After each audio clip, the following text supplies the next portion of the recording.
العباد بارك الله لنا ولكم في القرآن العظيم ونفعنا وإياكم بالآيات والذكر الحكيم صلى الله على سيدنا ومولانا محمد وعلى آله وأصحابه وسلم أما بعد বর্ষর মাদ্রাসার উদ্যোগে আয়োজিত 2 দিনব্যাপী ইসলামী মহাসম্মেলনের আজ সমাপনী দিনের চলমান অধিবেশনে নেহায়ত কাবিল এহতারাম জনাব শ্রদ্ধাভাজন সভাপতি সাহেব, মঞ্চে উপবিষ্ট জাতির কর্ণধার মুআজ্জজ মুকাররম হযরত উলামায়ে কেরাম, অত্র এলাকার মুরব্বিয়ানে আজম, দিন দরদি ইসলাম দরদি যুবক ভাইয়েরা, পর্দার অন্তরালে অবস্থানরত আমার অত্যন্ত শ্রদ্ধেয় মা ও বোনেরা, আমরা শুরুতেই মহান আল্লাহর দরবারে কালিমাতু শুকর আদায় করছি যে মহান রব্বুল আলামিন আমাদেরকে অত্যন্ত দয়া করে আজকের এই মোবারক মাহফিলে আমাদেরকে আসার ও বসার তৌফিক দান করেছেন। এজন্য হৃদয়ের গভীর থেকে মহান আল্লাহর দরবারে কালিমাতু শুকর আদায় করছি আলহামদুলিল্লাহ। বার আমার আতঙ্কিত হওয়ার, বিচলিত হওয়ার, চিন্তিত হওয়ার কিছুই নেই। আজকের প্রধান আকর্ষণ 2-4 মিনিটের ভিতরেই মঞ্চে চলে আসবেন, বলেন আলহামদুলিল্লাহ। এজন্যে আমি অল্প সময় আপনাদের খেদমতে আলোচনা করব। আপনারা বিজ্ঞাপনে অবশ্যই উল্লেখ দেখেছেন, আমাকে একটা আলোচ্য বিষয় দেওয়া হয়েছে। আমার আলোচ্য বিষয়টি হলো সাহাবায়ে কেরামের আত্মত্যাগ। ইসলাম প্রতিষ্ঠায় সাহাবায়ে কেরামের ত্যাগ তিতিক্ষা। সাহাবায়ে কেরাম নিজের জান, নিজের মাল, নিজের বাড়ি, নিজের ঘর, নিজের সন্তান, স্ত্রী সব কিছুর ত্যাগ করে ইসলামের জন্যে নিজের জীবনকে বিলিয়ে দিয়েছেন। কথা বলেন ঠিক কি না? আমার বন্ধুগণ, আলোচনা কত সময় করব এটা আমার তো জানা নাই, যেহেতু প্রধান আকর্ষণ চলে আসছেন। তারপরেও তিলাওয়াতকৃত আয়াতে শানে নুজুলটা না বললেই না হয়। যে কারণে আল্লাহ যে আয়াত অথবা যেই সূরা আল্লাহ নাজিল করেছেন, এই কারণটি হলো এই সূরা অথবা এই আয়াতের শানে নুজুল, অবতীর্ণ হওয়ার কারণ, নাজিল হওয়ার কারণ। আল্লাহ যে কারণে যে আয়াত অথবা যেই সূরা আল্লাহ নাজিল করেছেন, এই কারণটি হলো এই আয়াত অথবা এই সূরার শানে নুজুল, অবতীর্ণ হওয়ার কারণ।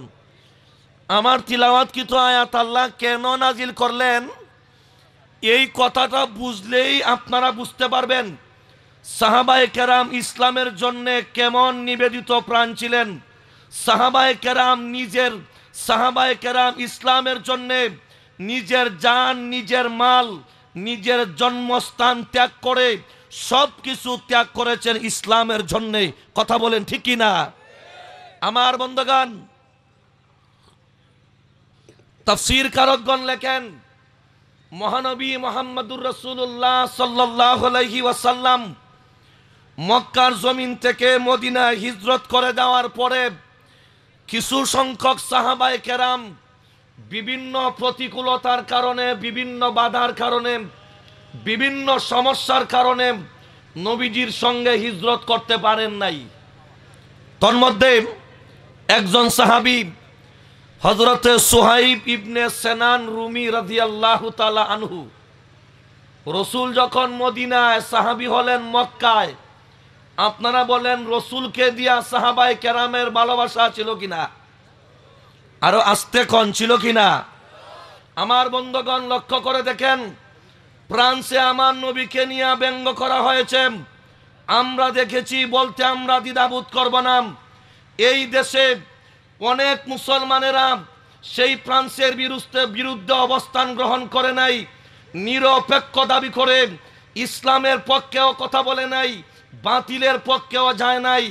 আমরা পরিষ্কার বলতে চাই, হক বাতিলে যখন দ্বন্দ্ব হয় তখন যদি কেউ হকের পক্ষে অবস্থান করে না, বাতিলের পক্ষেও যায় না, পরিষ্কার ভাষায় আল্লাহর কোরআনের ভাষায় তারা মুনাফিক। আরো জোরে সূরা কোন ঠিক কিনা? সুতরাং আমার নবীকে গালিগালাজ করবে, আমার নবীকে নিয়ে মস্কারি করবে, আমার নবীকে নিয়ে ব্যঙ্গ করবে, সরিষার দানা পরিমাণ ঈমান যার মধ্যে রয়েছে, আল্লাহর জাতের কসম ওই মুসলমানও নীরবতা পালন করতে পারে না। কথা বলেন ঠিক কিনা? আমার বন্ধুগণ আসেন, আমরা দেখেছি, আমরা বিভিন্ন প্রেক্ষাপটে মুনাফিক আমরা চিনতে পেরেছি। মুনাফিক ওদেরকে বলা হয় যারা হকের পক্ষে আওয়াজ দিতে রাজি নয়, যারা বাতিলের পক্ষে সরাসরি যাইতে রাজি নয়, নিজের জান এবং মালের নিরাপত্তার জন্য প্রয়োজন হয় ইসলামকে ত্যাগ করতে রাজি। আল্লাহ পরিষ্কার 30 সূরা কোরআনের বিভিন্ন আয়াতে আল্লাহ পরিষ্কার জানিয়ে দিয়েছেন তারা হচ্ছে মুনাফিক। আর একটু জোরে সূরা কোন ঠিক কিনা? সময় কত আবার এলান আর একটা।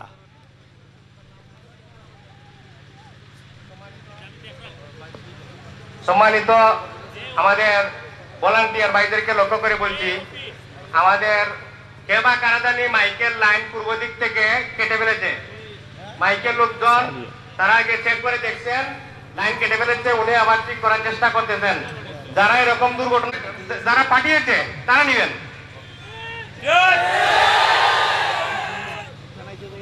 মাইকের লাইন কেটে কোরআনের আওয়াজ বন্ধ করা যাবে? আরেকটু জোরে কোন যাবে? ইসলাম ইমানদার মুসলমানকে ফাঁসির কাস্টুরিতে ঝুলিয়ে দিও, এই জমিন থেকে কোরআনের আওয়াজকে বন্ধ করা যায় নাই। কথা বলেন ঠিক কিনা? আমার বন্ধুগণ আসেন, কোরআনের আওয়াজ চলছে, চলবে কিয়ামত পর্যন্ত। আল্লাহর জমিনে হকের আওয়াজ চলবেই চলবে ইনশাআল্লাহ। কথা বলেন ঠিক কিনা? আমার বন্ধুগণ আসেন, এমন করবেন না। আমরা শান্তিপ্রিয় মুসলমান, শান্তিপ্রিয়, ইসলাম শান্তি চায়, অশান্তি সৃষ্টি করতে চায় না। কথা বলেন ঠিক কিনা? আমার বন্ধুগণ আসেন, বলতেছিলাম যেই কথা, ইসলামের নবী যখন আঘাত প্রাণ, ইসলাম যখন আঘাত প্রাপ্ত হয়, ইসলামকে নিয়ে যখন কটাক্ষ করে কথাবার্তা বলা হয়, আল্লাহ জাতের কসম করে বলছি মুসলমান যারা তারা কখনো নীরবতা পালন করতে পারে না। কথা বলেন ঠিক কিনা? আমার বন্ধুগণ বলতেছিলাম যে এই কথা, নবীর সাহাবী রাসূল করিম সাল্লাল্লাহু আলাইহি ওয়াসাল্লাম মক্কার জমিন থেকে হিজরত করে মদিনায় চলে গেলেন। আমার বন্ধুগণ আমাদেরকে শিক্ষা দিয়েছেন, প্রয়োজন যদি হয় নিজের জন্মস্থান ছাড়তে পারো, কিন্তু ইসলাম ইমানকে বিক্রি করা যায়। আর জোরাখন যাবে।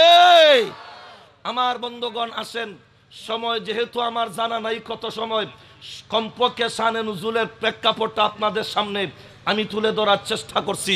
হযরতে সুহাইব ইবনে সিনান রুমি রাদিয়াল্লাহু তাআলা আনহু, উনি হলেন মক্কায়, রাসূল হলেন মদিনায়।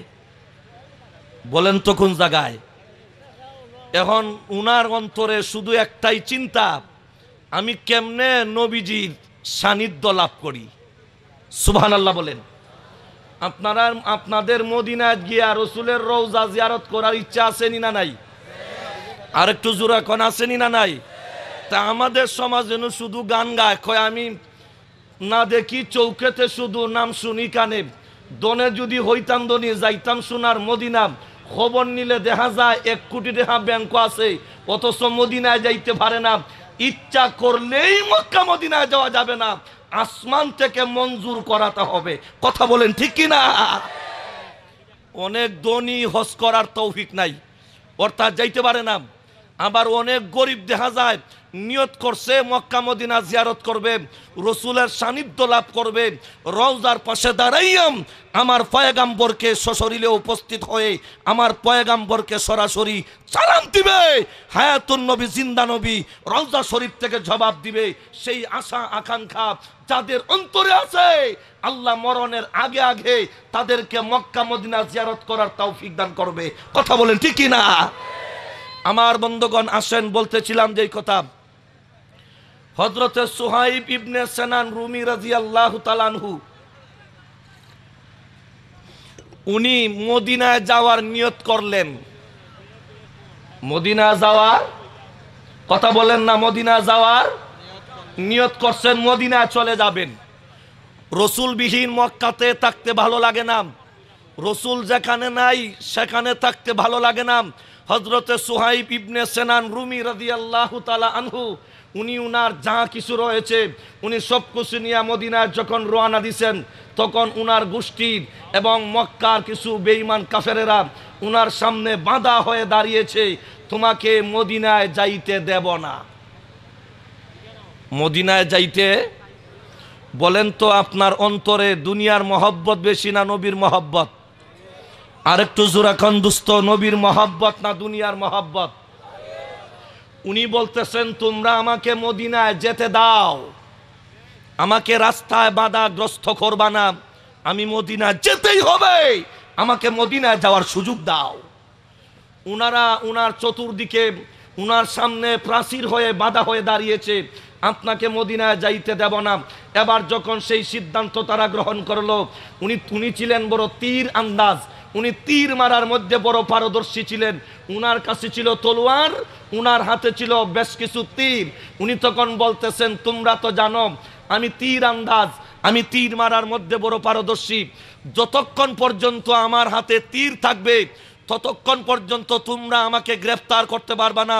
তারপরে রয়েছে আমার হাতে তলোয়ার, যতক্ষণ পর্যন্ত আমার তলোয়ার তীর আমার হাতে ভালো থাকবে ততক্ষণ পর্যন্ত তোমরা আমাকে গ্রেফতার করতে পারো না। সুতরাং সাবধান হয়ে যাও, আমার জীবন বাজি রেখে জান যায় মাল যায় সবকিছু ত্যাগ করে হলেও আমাকে মদিনায় যেতে হবে। জুড়ে সুরে কোন সুবহানাল্লাহ। উনি বাস্তবেই ছিলেন তীরান্দাজ, মানে তীর মারার মধ্যে পারদর্শী। শেষ পর্যন্ত উনি তাদেরকে একটা প্রস্তাব দিলেন, হে মক্কার লোকেরাম, আমার নবী মদিনায় আমি মক্কায়, আমার তো ভালো লাগে না, তোমরা আমাকে বাধা সৃষ্টি করবা না, তোমরা আমাকে মদিনায় যেতে দাও, আমাকে মদিনার রাস্তাটি ক্লিয়ার করে দাও।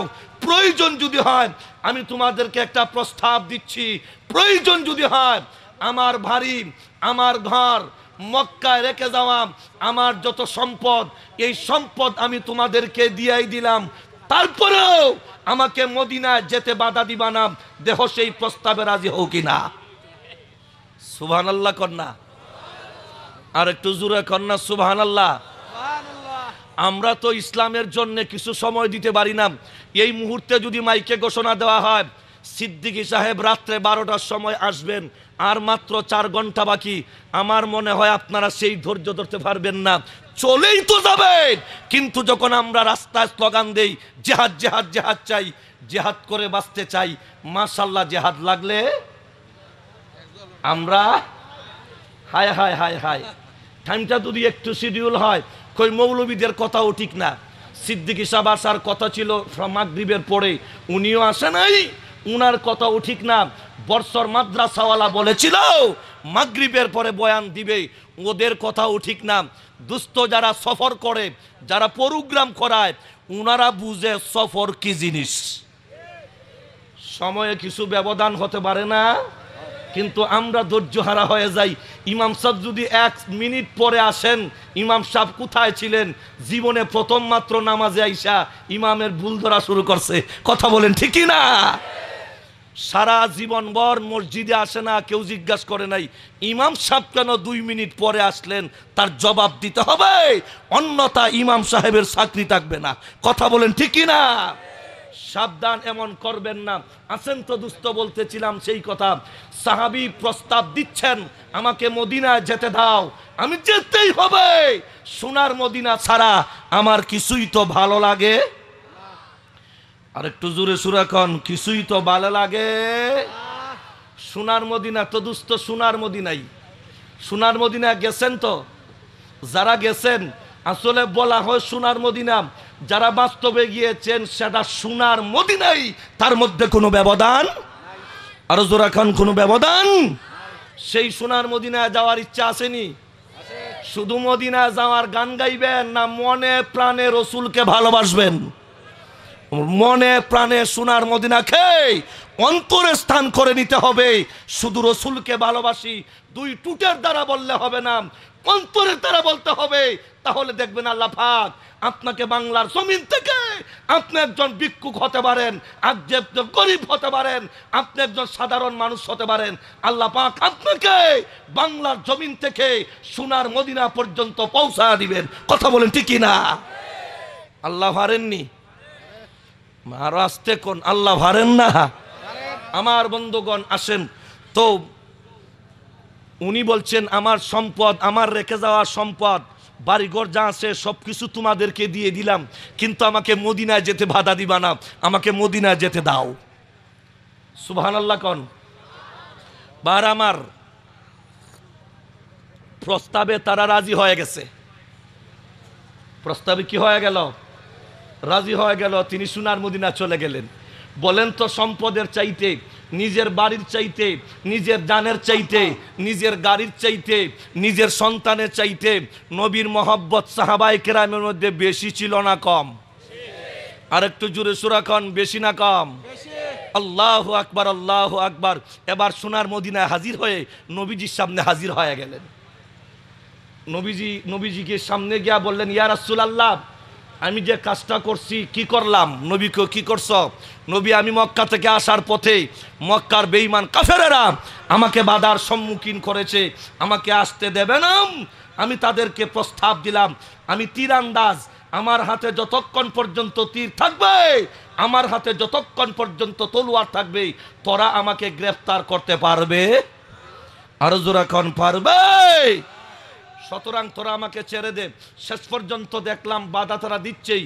আমি প্রস্তাব দিলাম, আমার বাড়ি, আমার গাড়ি, আমার সম্পদ, আমার রেখে যাওয়া যত সম্পদ রয়েছে মক্কার জমিনে, এই সবগুলো আমি তোমাদেরকে দিয়ে দিলাম, তোমরা আমাকে মদিনায় যেতে দাও। হুজুর, তারা রাজি হয়ে আমাকে মদিনায় আসতে দিয়েছে। রসুল, কাজটা কি করলাম? নবী কয়, কাজটা বড় উত্তম কাজ করেছো। জোরে সুরে কন্যা সুবহানাল্লাহ। আর একটু জোরে সুরে কন্যা সুবহানাল্লাহ। তাফসীর কারকগণ লেখেন, ওই সাহাবীর সেই ঘটনাকে কেন্দ্র করে আল্লাহ সূরাতুল বাকারার 207 নম্বর আয়াত আল্লাহ নাজিল করলেন। সুবহানাল্লাহ বলেন না? আল্লাহ কি বলছেন আয়াতের একটু তরজমাটা শুধু আপনারা শোনাইবার চেষ্টা করছে। আল্লাহ বলেন, ওয়া মিনান নাসি মাইয়াশরি নাফসাহু বুতিগা মারযাতিল্লাহ। আল্লাহ বলেন, মানুষের মধ্যে এমন কতক মানুষেরা, অনেক মানুষেরা যারা আল্লাহর সন্তুষ্টি অর্জন করতে নিজের জানটাকে আল্লাহর রাস্তায় বিক্রি করে ফেলে। সুবহানাল্লাহ বলেন না? বলেন তো দোস্ত, আমার জান কার? আচ্ছা, আল্লাহ কইতে কি কোনো বাধা আছে? নবীগঞ্জে থানার ভিতরে আল্লাহ উচ্চারণ করতে করোনার কারণে কোনো বাধা বিঘ্নতা আছে? তাহলে জোরে কন আল্লাহু আকবার। আরো জোরে সুরে কোন আল্লাহু আকবার। এই জবানের মালিক কে? এই টুটের মালিক কে? দোস্ত, নিচে টুটটারে আঙ্গুল দিয়া হাত দিয়া দইরে আল্লাহু আকবার কোনছি ভারবানি? তাহলে টুট দুইটা হার, টুটটারে এমনি দইরা কোনছে সুবহানাল্লাহ নি? জোরে কোন পারবেন? আলাম নাজাল্লাহু আইনাইন ওয়া লিসানাও ওয়া শাফাতাইন। ও মুসলমান, আল্লাহ আপনাকে চক্ষু দিয়েছে, আল্লাহ আপনাকে জবান দিয়েছে, আল্লাহ আপনাকে দুইটি টুট দিয়েছে। এই সবগুলো হচ্ছে আমার আল্লাহর একমাত্র নিয়ামত। কথা বলেন ঠিক কি না? রাসূল করিম সাল্লাল্লাহু আলাইহি ওয়াসাল্লাম পরিষ্কার বলে দিচ্ছেন, অত্যন্ত উত্তম কাজ করেছো, ভালো কাজ করেছো। আল্লাহ কোরআনের আয়াত নাজিল করে আল্লাহ জানা দিলেন, মানুষের মধ্যে এমন কতক মানুষেরা আছে, এমন আল্লাহর প্রিয় বান্দারা আছে, এমন অনেক আল্লাহর বান্দারা আছে যারা আল্লাহর সন্তুষ্টি, আল্লাহর রেজামন্দি অর্জন করার জন্য নিজের জান, নিজের মাল আল্লাহর রাস্তায় বিক্রি করে ফেলে। কথা বলেন ঠিক কিনা? আমার বন্ধুগণ, কথা বুঝে থাকলে বলেন তো, আল্লাহ এবং রসুলের জন্য প্রয়োজন যদি হয়, আমরা কি জীবন দিতে রাজি আছি? আর একটু জোরে সুরে খান, জীবন দিতে রাজি আছি? কোন বেঈমান কাফের নাস্তিক মুরতাদ এই দেশে ইসলামকে নিয়ে চিনিমিনি করে আল্লাহর জাতের কসম ইসলাম রক্ষা করতে নিজের জানমাল সবকিছু আল্লাহর রাস্তায় বিলিয়ে দিতে রাজি আছি। কথা বলে ঠিক কিনা? মুসলমান কোনো বেঈমান কাফেরকে ভয় করে না। ইসলাম এবং মুসলমানকে যারা দমাতে চায়, পরিষ্কার ভাষায় জেনে রাখুন, আল্লাহর কোরআনকে যারা দমাতে চায়, ইসলামের আওয়াজ, কোরআনের আওয়াজ, হকের আওয়াজ, সত্যের আওয়াজকে যারাই দমাতে চাবে, আল্লাহর জাতের কসম ওই ব্যক্তি বা গোষ্ঠীর দমন হবে, আল্লাহর কোরআনের আওয়াজকে দমানো যাবে না। কথা বলেন ঠিক কি না? সাহাবায়ে কেরাম জীবন দিয়েছেন। জোরাকন কি দিয়েছেন? হযরতে আমর ইবনুল জমহু রাদিয়াল্লাহু তাআলা আনহু, উনি হলেন নবীর একজন ল্যাংড়া সাহাবী। জোরাকন কি সাহাবী? ল্যাংড়া। বলেন তো, কেউ যদি ল্যাংড়া হয়, কেউ যদি আতুর হয়, কেউ যদি মাজুর হয়, ওই লোকটা ওয়াজে না আসলেও চপ পাবে। মসজিদে জামাতে যাইতে পারে না, যেতে যদি হয় হুইল চেয়ারে করে আরেকজনে নিতে হয়। উনি মাজুর, উনি দুর্বল, উনি ল্যাংড়া, উনি অসহায়, সুতরাং উনি না গেলেও সব পাবে। কিন্তু নবীর একজন সাহাবী হযরতে আমর ইবনুল জমহু রাদিয়াল্লাহু তাআলা আনহু, উহুদের যুদ্ধ শুরু হবে, উনার মনের কামনা বাসনা উনিও জিহাদের ময়দানে গিয়া জিহাদের শরীক হবেন। বলেন সুবহানাল্লাহ। আরো জোরে সূরা কান সুবহানাল্লাহ।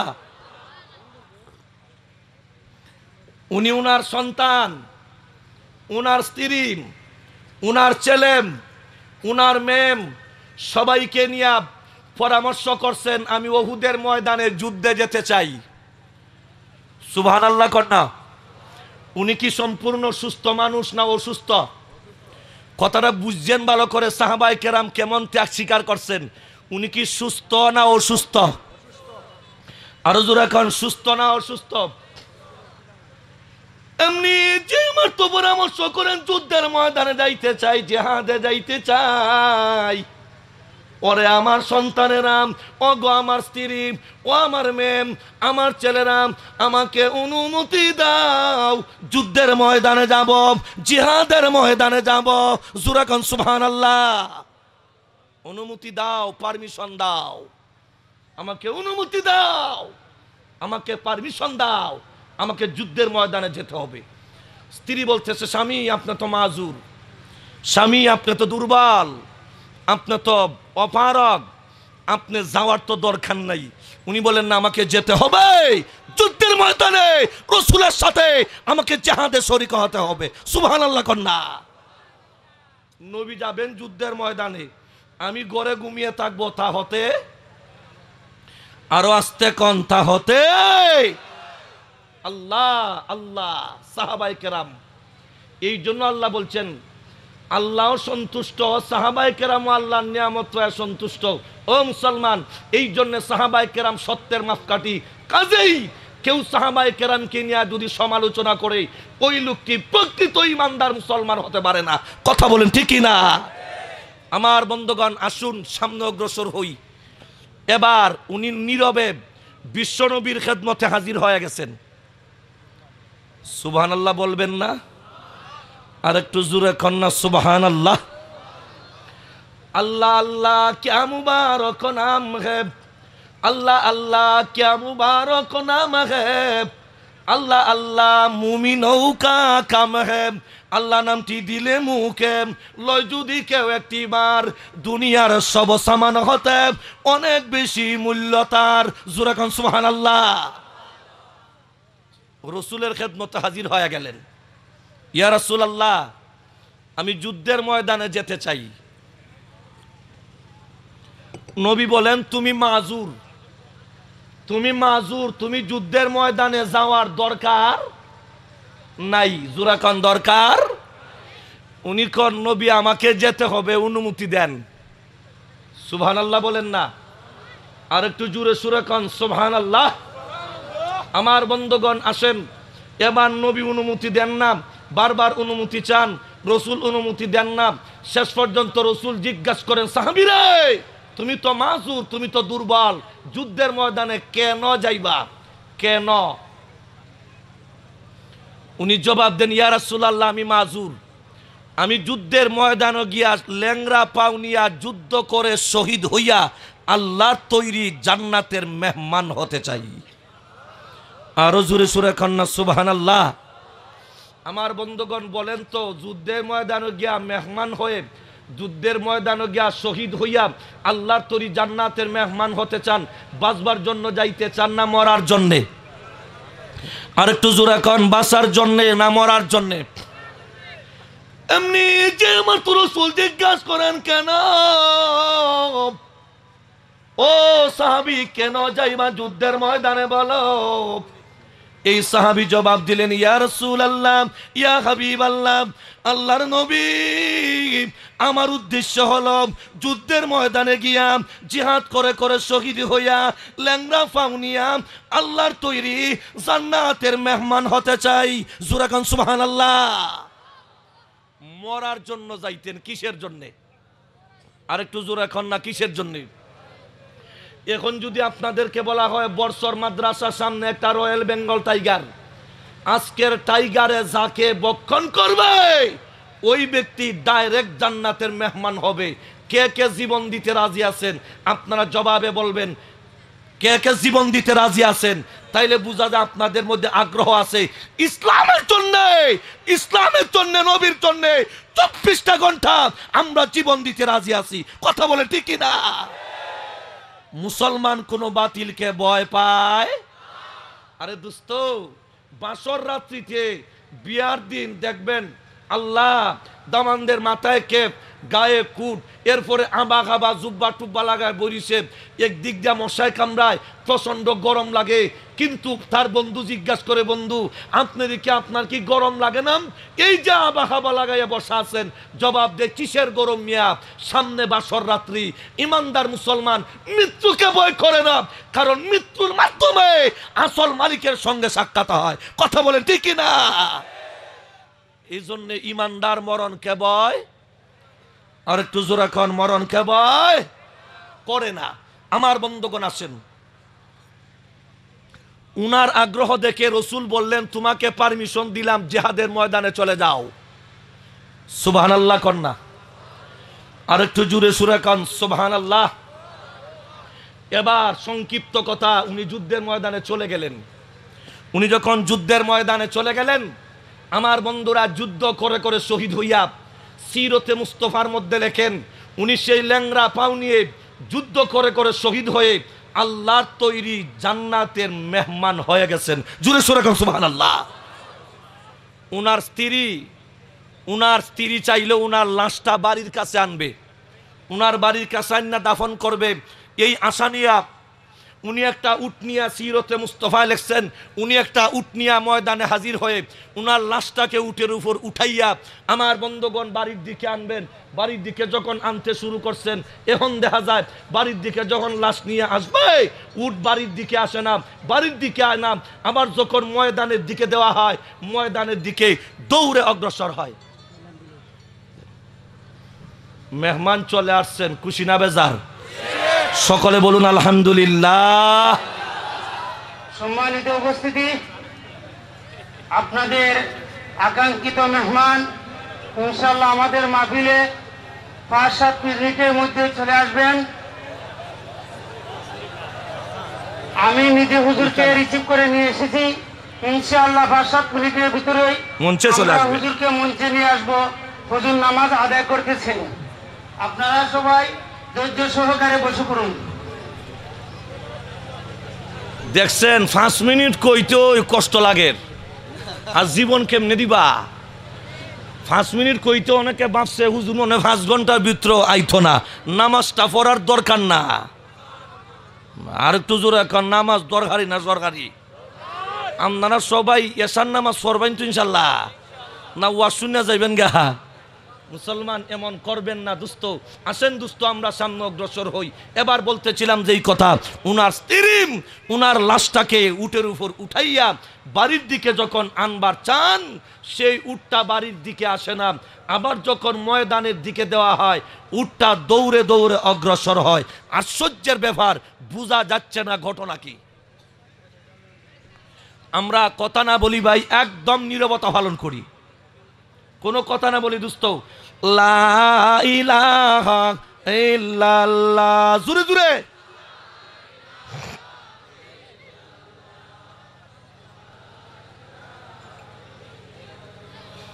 লা ইলাহা ইল্লাল্লাহ সুবহানাল্লাহ।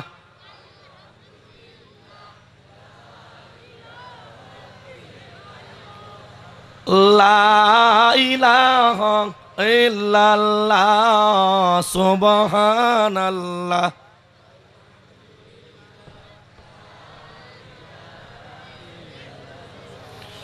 লা ইলাহা ইল্লাল্লাহ মুহাম্মাদুর রাসূলুল্লাহ। আমার বন্ধুগণ আসেন, এবার উনার স্ত্রী ভাবলেন তাহলে আমি একটু রসুলের খেদমতে চলে যাই, রসুলের খেদমতে চলে যাই, গিয়া ঘটনার বিবরণ, এই ঘটনার বিবরণ রসুলের সামনে তুলে ধরি। ওই ভদ্র মহিলা বিশ্বনবীর খেদমতে হাজির হয়ে বলতেছেন, ইয়া রাসূলুল্লাহ, আমার স্বামীর লাশ আমি বাড়ির কাছে আনতে চাই, আন্না দাফন করতে চাই, কিন্তু উট বাড়ির দিকে আসে না, আবার ময়দানের দিকে চলে যায়। নবী গো, ব্যাপারটা বুঝতে পারি না, ঘটনা কি? নবী বলেন, বলো তো, তোমার স্বামী যখন যুদ্ধের ময়দানে রওনা দিয়েছিল তখন কি কোনো দোয়া করছিল? সুবহানাল্লাহ বলেন না। উনি বলেন, হ্যাঁ একটু দোয়া করছে। তো বলে, কি দোয়া? সেই দোয়াটি হচ্ছে, আল্লাহুম্মা রযুকনি শাহাদাতা, আল্লাহ আমি যুদ্ধের ময়দানে রওনা দিলাম, ও দয়ার আল্লাহ আমাকে শাহাদতের শরবত পান করায়। জোরে সুরে কান সুবহানাল্লাহ। বলেন তো সাহাবায়ে কেরাম ইসলামের জন্য জীবন দিতে কি একটু দ্বিধাবোধ করেছেন? আর একটু জোরে সুরে খান, দ্বিধাবোধ করেছেন? আমার বন্ধুগণ, দ্বিধাবোধ করেন নাই।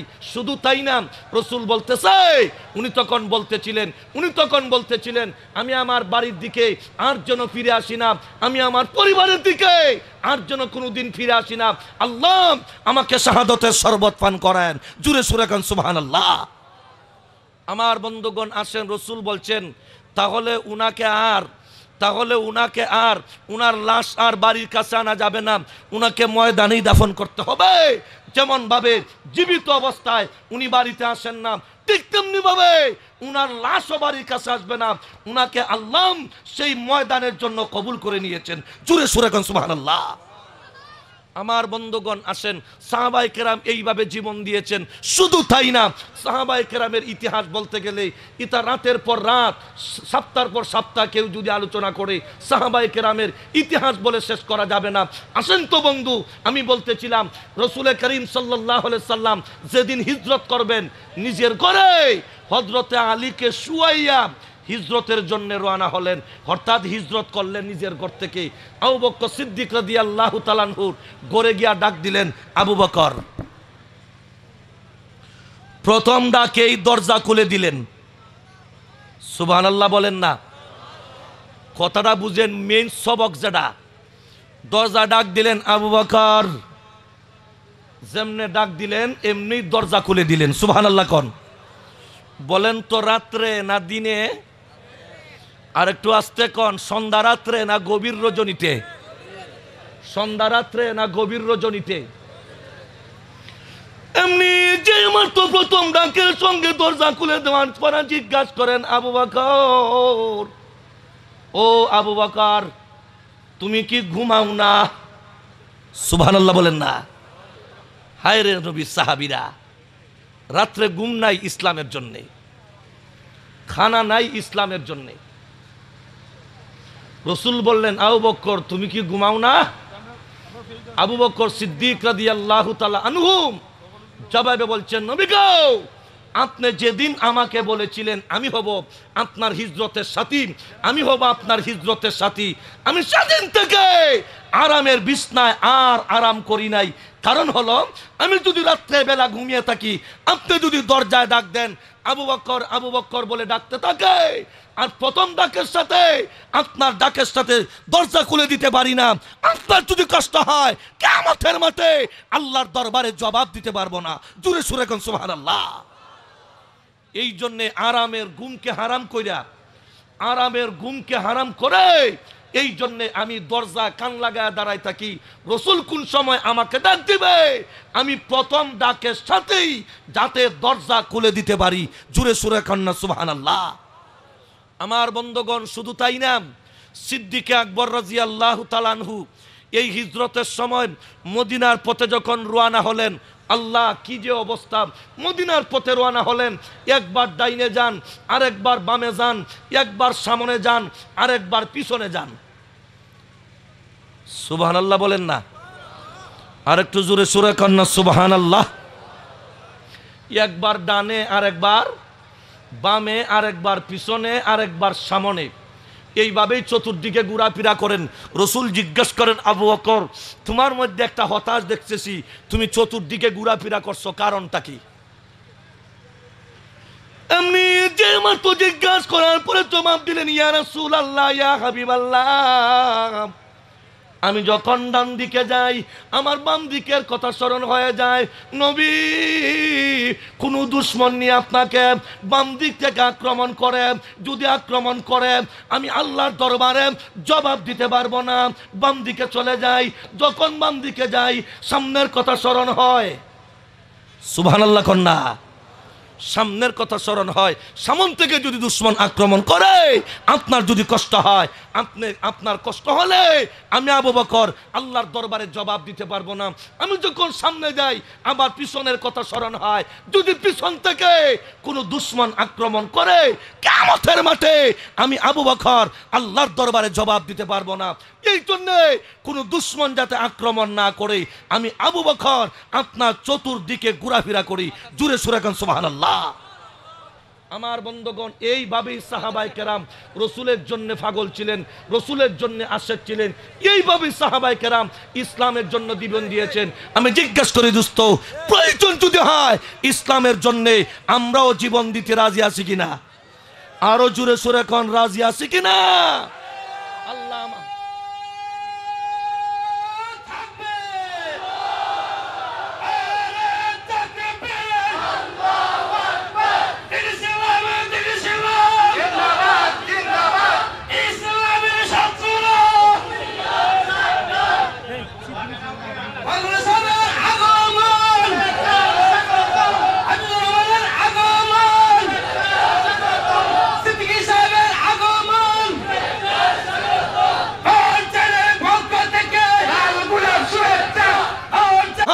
রসুলের ইজ্জত রক্ষা করতে, মসজিদ মাদ্রাসা রক্ষা করতে জীবন দিতে কে কে রাজি আছেন? হাত উঠান।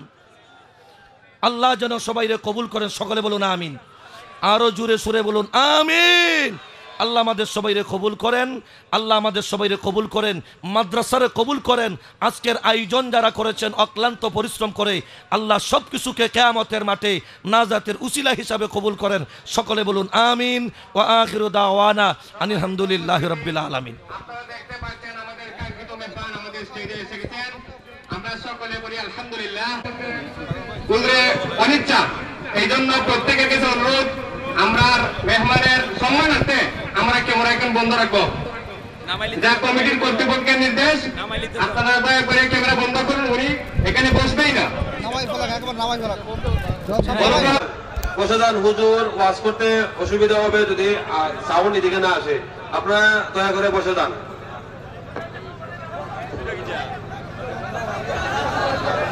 ডাইন দিকে দেখতে পাচ্ছি, ডাইন দিকে অনেক বাইরে দাঁড়ানো আছেন, এখানে জটলা বেঁধে আছে। আপনারা দয়া করে বসে যান, পিছনে জায়গা আছে, এখানে বসতে হবে, বসার ব্যবস্থা আছে।